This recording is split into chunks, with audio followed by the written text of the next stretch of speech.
Listo, bueno, muchas gracias, Oscar, por esta oportunidad que nos das, también de poder conocer un poco acerca de la Comisión de la Verdad, acerca de este espacio que es necesario para nosotros como pereiranos y como colombianos, y que muchos pereiranos de pronto por falta de información no tienen un conocimiento, entonces muy amplio, entonces queremos por medio de estas entrevistas también hacerlo a ellos conocer.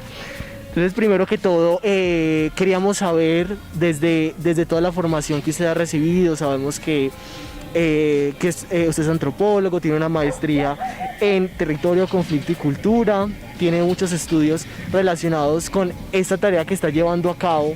Entonces queríamos saber cómo se une esa pasión que usted lleva en su vocación con estos procesos que está desarrollando en la Comisión de la Verdad. Bueno, no, muchas gracias pues, por el espacio. No, yo creo que hay hay una vocación que uno va construyendo en su experiencia, en su formación. Efectivamente, ya hace bastante tiempo, algunos años he venido como trabajando temas de conflicto, temas de violencia, dinámicas armadas. Y bueno, digamos que en ese mismo sentido creo que finalmente la construcción de la academia siempre va muy anclada a la realidad social. Y en el campo nuestro, pues en el campo pues, de las ciencias sociales, es indiscutible que la academia se nutre del mundo de lo social. Uno no puede pensar la academia sin el mundo social. Y digamos que esa siempre ha sido como la inquietud, y por eso siempre he estado como en procesos de articulación regionales y territoriales ligados a este tema del conflicto, ligados al tema de la violencia, a la política, digamos, en términos de la construcción también social. Entonces creo que finalmente tiene que ir de la mano. Creo que ese universo social y ese universo político y el universo académico siempre tienen que ir acompañados y ser, digamos, que parte de ese proceso. Ahí, digamos que yo llego a la comisión, llego hace 2 años a la comisión y buscando como desde la experiencia un poco, desde algunos elementos en los cuales he venido como trabajando en la región, identificar qué factores pueden ayudar a comprender el conflicto armado para una región que poco ha hablado del tema. Entonces digamos que en ese sentido fue con mi llegada a la comisión, y digamos que así nace también un poco este camino que ya estamos pues ya a punto de culminar. Muchas gracias, Oscar. Otra cuestión que queremos conocer por medio de esta entrevista es ¿qué es la Comisión de la Verdad y cuál es su trascendencia en el panorama nacional y panorama regional que tenemos en este momento? ¿Qué puntos acoge la Comisión de la Verdad, o cuál es el propósito fundamental de la Comisión de la Verdad, y por qué es importante que las personas conozcan cuál es su propósito? Bueno, la Comisión de la Verdad nace en el marco del Acuerdo de Paz. Digamos que el Acuerdo de Paz trae consigo una pregunta fundamental en el punto 5, que son el punto de víctimas, y era cómo construir, cómo reparar las víctimas, cómo generar un proceso de reconciliación. Y dentro de ese proceso, digamos que se crea un sistema que es el Sistema Integral de Verdad, Justicia, Reparación y No Repetición. Ese sistema lo componen 3 entidades, y las 3 entidades buscan trabajar en términos de cómo construir mecanismos de confianza, de reconciliación, pero que también construir mecanismos de construcción de verdad para el país. Digamos, dentro de esas 3 instancias se crea la Unidad de Búsqueda de Personas Desaparecidas, que es una entidad encargada solamente de hacer procesos de búsqueda de desaparecidos en el marco del conflicto. Se crea la Jurisdicción Especial para la Paz, que es todo el proceso judicial que viene en el marco de la negociación. Y se crea la Comisión de Esclarecimiento de la Verdad. La comisión es una instancia extrajudicial, no tiene el ánimo de judicializar a nadie, no tiene ninguna intención de judicialización en ningún sentido. La comisión lo que busca es empezar a entender algunos elementos comprensivos del conflicto. Es una sociedad que ha vivido en medio de la guerra, pero no necesariamente ha comprendido, digamos, ciertas dinámicas de la guerra. No, hay muchos focos aún sin conocer de la guerra, del conflicto armado, y la comisión tiene que propender por construir un informe final que se entregaremos ahorita finalizando este año, y el informe arrojar elementos comprensivos de lo que fue la guerra en Colombia para no repetirla. Es la pregunta como central. Cómo mirar qué fue lo que nos pasó como sociedad y cómo superarlo, digamos, buscando mecanismos de no repetición. Por eso también hablamos de convivencia, también hablamos de reconocimientos, porque pensamos que la única forma de pasar la página de la guerra pues es leyéndola de fondo, y es reconociendo de fondo todo lo que ha venido pasando allí. Y creemos que es fundamental el rol de la comisión para entender un poco lo que en las regiones y lo que en el país ha venido pasando en el marco del conflicto. Listo, Oscar. Bueno, ya entrándonos un poco en el eje eje temático central de la entrevista, de lo que queremos saber. Nosotros desde la Comisión de la Verdad, lo que hemos podido percibir a partir de los diferentes proyectos que se han realizado adjuntos a la Comisión de la Verdad, están las mesas de negociación, las mesas de diálogo y la instauración de la Casa de la Verdad en el eje cafetero. Los espacios que ustedes han planteado han sido aprovechados por la comunidad. ¿De qué manera ustedes han visto ese efecto en la comunidad con esos proyectos y esas mesas de diálogo que han formulado para la región? Bueno, la comisión tiene como dos grandes núcleos de trabajo. Uno es esclarecimiento y es empezar a indagar qué fue lo que pasó en el marco del conflicto. O sea, en el caso nuestro son 53 municipios del eje cafetero en los cuales teníamos que llegar, y sobre las 7 subregiones de esos 53 municipios empezar a trabajar y a profundizar qué fue lo que pasó, dónde pasó, por qué pasó. Son elementos constitutivos del conflicto que nos parece fundamentales esclarecer. El otro gran objetivo es el diálogo social, y es cómo empezar a construir confianzas en la comunidad para empezar a generar dinámicas de reconciliación, dinámicas que permitan avanzar, digamos, en que la sociedad reconozca que pasó algo, que pasó un conflicto, pero que también hay que buscar mecanismos de no repetición de ese conflicto. En eso, entre las mesas de diálogo social, creemos que hay mesas por los 3 departamentos, cada uno de los 3 departamentos tiene una mesa de diálogo social, y allí se han trabajado temas de muchos niveles, o sea, muchas formas. Por decir, es muy variopinto el escenario. Entonces se ha trabajado con víctimas de violencia sexual, se ha trabajado con líderes sociales, se ha trabajado con niñas y adolescentes en el marco del conflicto, se ha trabajado con comunidades étnicas, se ha trabajado con campesinos, problemas de tierras. Ahora estamos impulsando un gran encuentro sobre violencia urbana.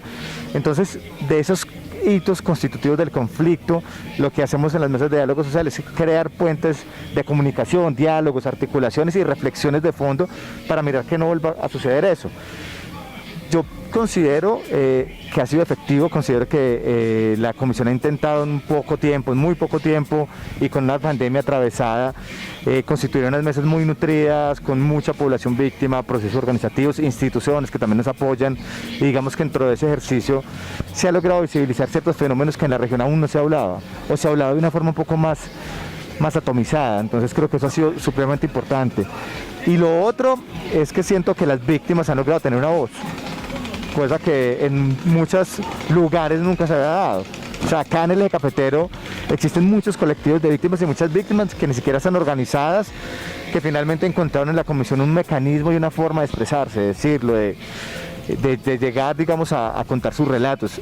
Creemos que construir confianzas y que la gente, las víctimas, las mujeres, todas las personas que nos han rodeado, nos cuenten sus relatos, ya es una ganancia enorme como comisión y como sociedad. Hacer visible ese fenómeno es fundamental. Creemos que eso ha sido uno de los grandes logros, el poder haber tenido una recepción tan alta y tan fuerte con ciertos sectores sociales que han sido tan invisibilizados a lo largo de la historia, pues, de la región.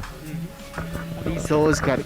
Bueno, siguiendo como esa línea, con esas preguntas que estábamos hablando acerca de las mesas de diálogo, ese efecto que han tenido y que, como lo dices, tienen un efecto que realmente se ve, que no es un efecto que va a pasar en el tiempo, sino que se va a quedar ahí, que la idea es que no se vuelvan a repetir esos momentos de violencia, esos panoramas tan difíciles para el país y para la región en específico. Teniendo eso en cuenta, también estabas hablando acerca de unas estrategias que han creado para crear como esa cobertura en diferentes segmentos de la sociedad, en los jóvenes, en las personas que han sido golpeadas por la violencia, en esa construcción de la paz. ¿Qué estrategias han sido creadas para esa integración, ese seguimiento y la participación de las víctimas en la Comisión de la Verdad de manera más específica?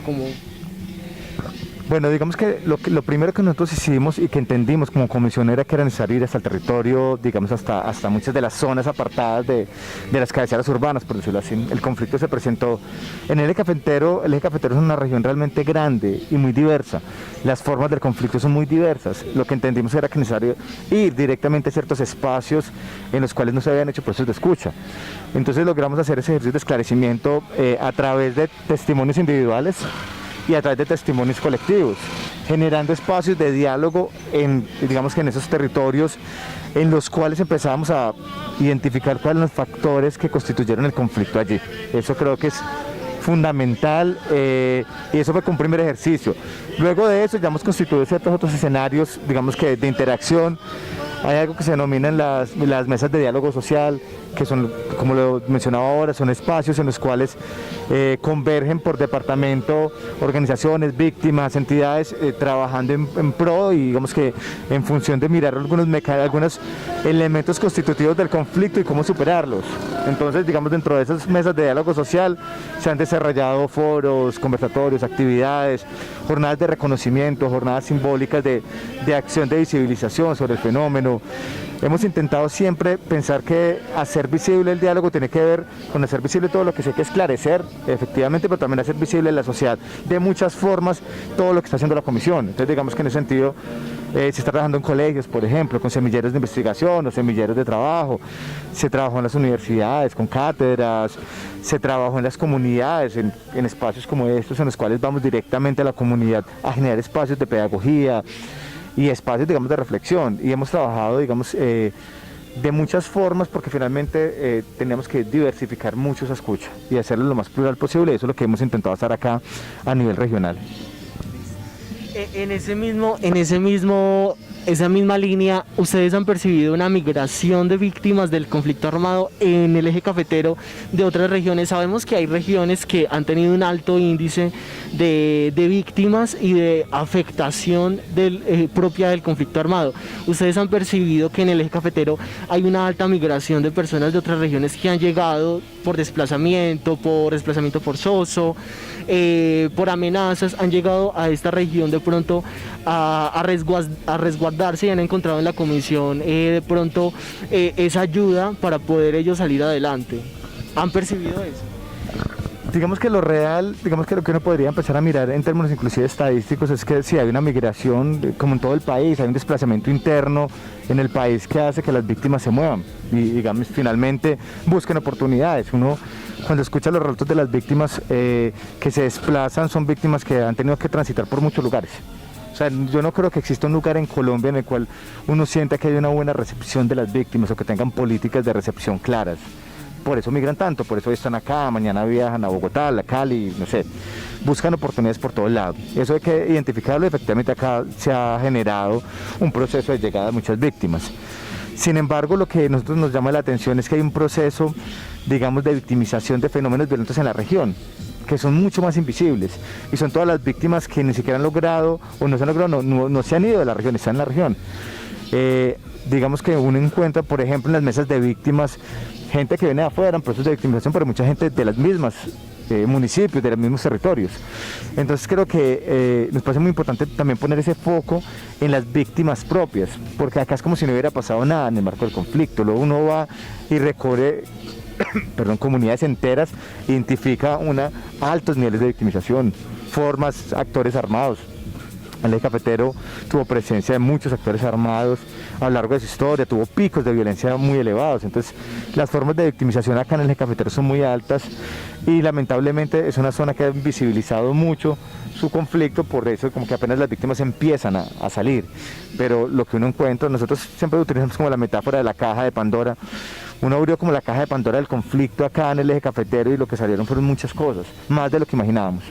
Como que estaba muy retenido allí, o sea, como que estaba muy guardado cuando salieron y víctimas de todo tipo, en todas las regiones, y es muy complejo porque la comisión intenta llegar y escuchar de manera muy amplia muchos espacios, pero no, efectivamente con el tiempo del mandato no fue suficiente y pues tocará seguir como trazando nuevas alternativas para escuchar a las víctimas y ampliar todo ese tipo de relatos.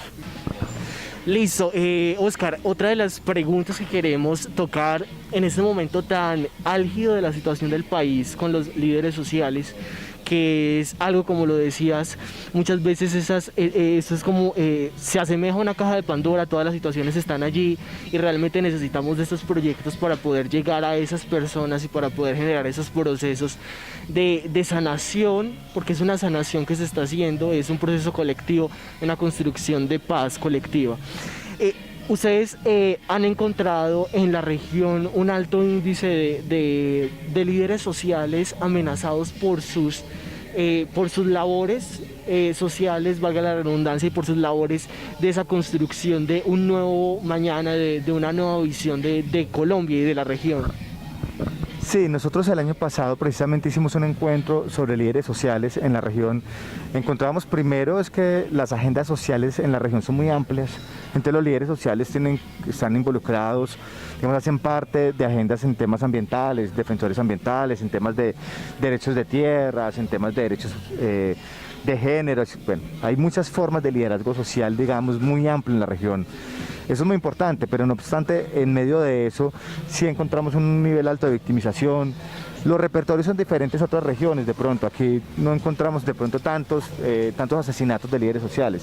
Sin embargo, sí encontramos una cantidad enorme de amenazas, una cantidad enorme de hostigamientos, muchas formas, digamos, de violencia contra los líderes sociales, y eso, digamos, que genera ambientes más complejos y hace las poblaciones mucho más vulnerables. O sea, líderes naturales, además, que sin ningún tipo de apoyo llegan a generar procesos de liderazgo y terminan siendo amenazados o asesinados en medio de eso. Creemos que el eje cafetero no es ajeno a lo que pasa a nivel nacional, y lamentablemente tiene unos altos índices también de afectación, de estigmatización en el marco de los liderazgos sociales. Creo que eso es indiscutible y lo ratificamos en ese encuentro, porque además identificamos eso.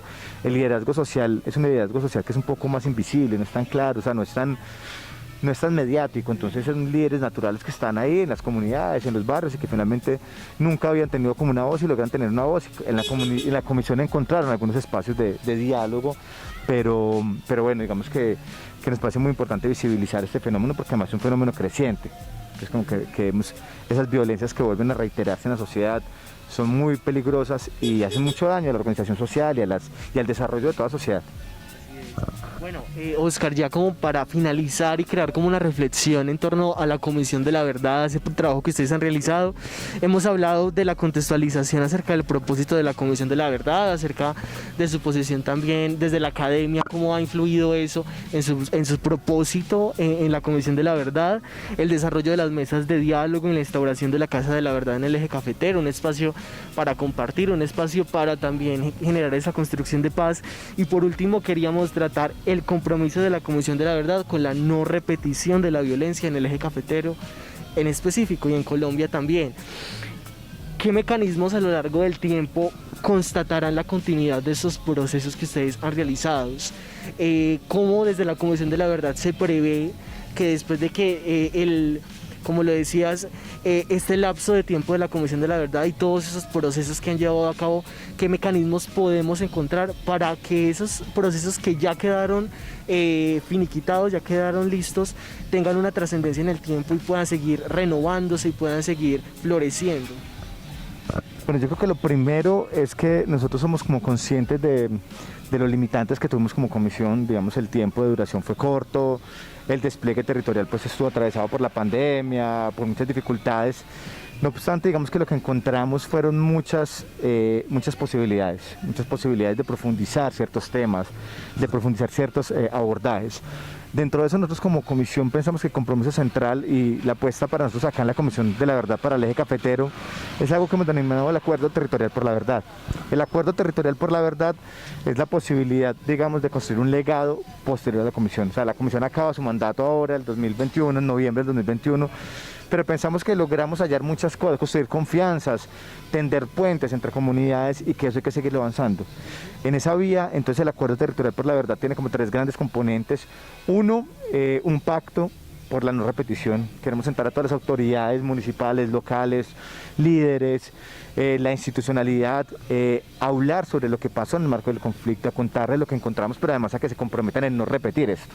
Porque finalmente, si nosotros no asumimos un compromiso político en la no repetición, va a ser muy complicado que la región supere estas dinámicas del conflicto. Entonces, lo primero es un gran pacto, que es una firma, pero más allá de la firma, es un acto representativo que nos permita a nosotros como sociedad en el eje cafetero decir, acá nos comprometemos como sociedad a no volver a caer en estos lugares de la violencia, y nos comprometemos con estos elementos de reivindicación, la no repetición. Eso es fundamental. Lo segundo es algo que hemos llamado el Acuerdo por la Verdad. El Acuerdo por la Verdad, la Alianza por la Verdad, perdón, es una alianza en la cual estamos convocando organizaciones sociales, víctimas, instituciones del Estado, entidades públicas, privadas, en función de mirar alternativas para seguir profundizando los temas que la comisión empezó a abordar, los diálogos que empezamos a construir. La comisión no llegó, hizo el trabajo solo, la comisión trabajó con muchas personas, comunidades, y ese legado queremos empezar a trabajarlo. Queremos entonces construir una gran alianza en los 3 departamentos del eje cafetero, en los cuales se pueda seguir ahondando, digamos, los temas, dinámicas de profundización. Hemos hablado inclusive de empezar a hacer archivos sobre el conflicto, cátedras sobre el conflicto, elementos que nos permitan avanzar en todos esos temas que empezamos a ahondar en la comisión y que efectivamente no se van a lograr, digamos, que profundizar. Y bueno, y con los que sí logran profundizar, seguir avanzando también en eso, que nos parece fundamental. Y lo tercero es una estrategia que la comisión ha denominado para acá, para el eje cafetero, el baúl de la esperanza. Son estrategias comunicativas y pedagógicas para la no repetición. Le estamos preguntando a la sociedad, le estamos preguntando a las organizaciones, a las entidades, qué considera que fue lo que le pasó y por qué considera, cuáles son las formas de no volver a caer en esos ciclos de violencia. Entonces el baúl de la esperanza es una estrategia pedagógica, comunicativa, es una estrategia que llevamos a los colegios, que llevamos a las universidades, que llevamos a la calle, porque finalmente la estrategia en la cual le podemos decir a la gente, aquí pasó, digamos que aquí hubo una guerra, y es un drama la guerra, y no podemos volver a naturalizar eso, tenemos que empezar a mirar formas de no repetir esa guerra. Entonces el baúl de la esperanza es como una gran apuesta en la cual vamos a tener como un micrositio pues, digital, con lo cual la gente vamos a empezar a sistematizar todas las propuestas que la gente nos hace de no repetición del conflicto, y darle la voz también a las víctimas y a muchas personas en función de qué proponen a la sociedad para no volver a caer en esos ciclos de la guerra. Para terminar, la última pregunta es en esa construcción de paz, y creo que la construcción de paz la he repetido mucho, pero es un término importante, y esa memoria histórica que debemos tener los colombianos, los jóvenes como tal, de todo lo que ha pasado, y la importancia de nosotros de crear esos puentes que en algún momento está creando, que algún momento está creando la Comisión de la Verdad, y que espera que esas generaciones a las cuales esa semilla ha entrado siga germinando y siga teniendo como esa voluntad de hacer el bien y de poder construir un país donde no haya violencia. ¿Cuál es el panorama en general de la construcción de paz que tú como coordinador de la Comisión de la Verdad ves para Colombia y para el eje cafetero? ¿Cómo ves esa construcción de la paz en lo que resta de trascendencia, y en lo que resta, digámoslo, por ejemplo, tocando temas como la poca memoria histórica que de pronto hay en muchos jóvenes del entorno colombiano? Entonces, ¿cómo podemos, o cuál es el panorama que ves para la construcción de paz en Colombia? Bueno, yo esa respuesta la diría como en 2 momentos. Primero, en términos de memoria histórica, creo que o de memoria, si es necesario ahondar más en ejercicios de memoria. Sociedades como esta, como la sociedad, digamos, del eje cafetero, en la cual ha naturalizado la idea de que no pasó nada, ha naturalizado la idea de que aquí no pasó el conflicto, no hubo conflicto, no existían los actores armados. Son sociedades que requieren ejercicios profundos de entendimiento sobre lo que nos pasó, y de memoria, y ejercicios de construcción de memoria, de pedagogía, de decirle a los jóvenes acá sí hubo guerra, fueron todos los actores armados, hubo una dinámica profunda de victimización, y eso hay que entenderlo, y hay elementos que aún siguen persistiendo en la guerra. Entonces creemos que es fundamental construir muchos ejercicios pedagógicos para la construcción de paz. Tiene que haber mucha pedagogía de reconocimiento de lo que nos pasó, mirarnos al espejo. Y lo segundo, creo que ya es un poco más la perspectiva, un poco en términos como políticos, si se quiere. Yo siento que es compleja, siento que el país está todavía en una división, una tensión sobre lo que es la institucionalización de la paz. Siento que hay cierto rechazo por parte de muchos actores que efectivamente se nutrieron de la guerra y se nutren de la ilegalidad, entonces no ven en estos espacios de construcción, digamos, de reconciliación, de paz, no ven nada positivo. Para ellos, digamos, que es reiterar, digamos, que la necesidad de volver a autoritarismos o a formas de violencia que ya habíamos superado, que ya estamos superando. Yo creo que es complejo, sin embargo pienso que están dando cambios generacionales, que se están dando algunos cambios en algunas administraciones, en algunos núcleos sociales, en la academia, en el mundo social, en el mundo comunitario, en el cual uno siente que ya la disputa por la verdad es una disputa que se empieza a dar. Ya la gente quiere saber lo que pasó, ya la gente quiere profundizar en lo que pasó, y creo que eso va a seguir pasando como una bola de nieve que hace creciendo, porque finalmente la paz, digamos, tiene que ser una necesidad social y una representación social, y en esa vía yo creo que ya estamos logrando como sociedad logrando entender que para poder avanzar en medio de todas estas violencias que nos rodean, es necesario pensar en la paz como un camino, y la paz es superar ciertas formas de violencia, entender al otro, entender esas formas de no polarizar, sino avanzar en el diálogo con los demás.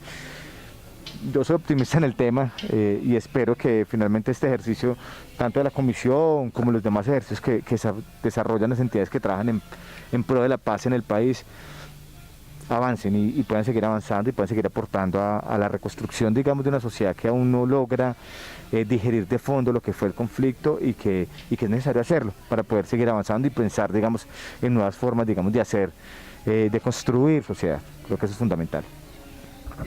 La última pregunta es: ¿cómo en este lapso de tiempo que todavía queda de la Comisión de la Verdad en el Eje Cafetero, cómo las personas, los jóvenes, pueden participar y pueden hacer de pronto de este espacio, como lo decía Oscar, un baúl, un recuerdo y una memoria que les permita a ellos conocer que esta historia no se debe volver a repetir?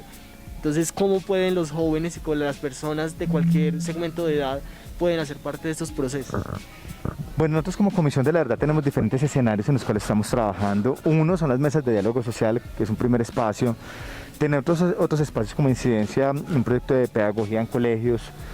Tenemos el baúl de la esperanza como estrategia. Entonces, digamos que hay unos canales oficiales, digamos, de la comisión, unos correos, los datos pues nuestros aquí a nivel regional, en la cual la gente accede, digamos, y puede proponer elementos para el baúl de la esperanza, y proponer elementos que van desde una canción hasta un poema, hasta una estrategia de no repetición. O sea, digamos que para no repetir la guerra hay que entender muchas dinámicas de esa guerra, y creo que las propuestas van en esa vía. Entonces el baúl de la esperanza es una estrategia totalmente abierta. Nosotros como comisión, mientras tengamos el equipo acá territorial, digamos que estamos dispuestos a escuchar y aceptar y a dialogar. El Eje Cafetero son muchas diversidades también, y en esas diversidades hemos logrado consolidar espacios, digamos, de interacción muy importantes. Ahora estamos haciendo estos ejercicios en los barrios, por ejemplo, que son ejercicios como visibilización, diálogo y expresión artísticas en el marco de la necesidad de construir sobre paz y dialogar públicamente sobre paz. Tenemos dentro de poco un encuentro, un diálogo de no repetición sobre violencia urbana, en el cual queremos dialogar con víctimas, con actores sociales, con actores armados, con excombatientes, con mucha gente sobre la idea de lo que es la construcción de la necesidad de la no repetición de la violencia urbana, o de no caer en más dinámicas de violencia urbana. Entonces, digamos que son múltiples los escenarios que venimos como impulsando, pero lo que normalmente le decimos a la gente es que por favor nos escriban a nuestros correos, y desde allí empezar como a tener una comunicación, o a los teléfonos de la comisión, y ahí tener una comunicación más directa. Tenemos como personas, pues estamos intentando tener presencia permanentemente en los 3 departamentos y atender los requerimientos de los 3 departamentos, porque nos parece que es fundamental, y en esa vía hay múltiples propuestas que se pueden articular allí.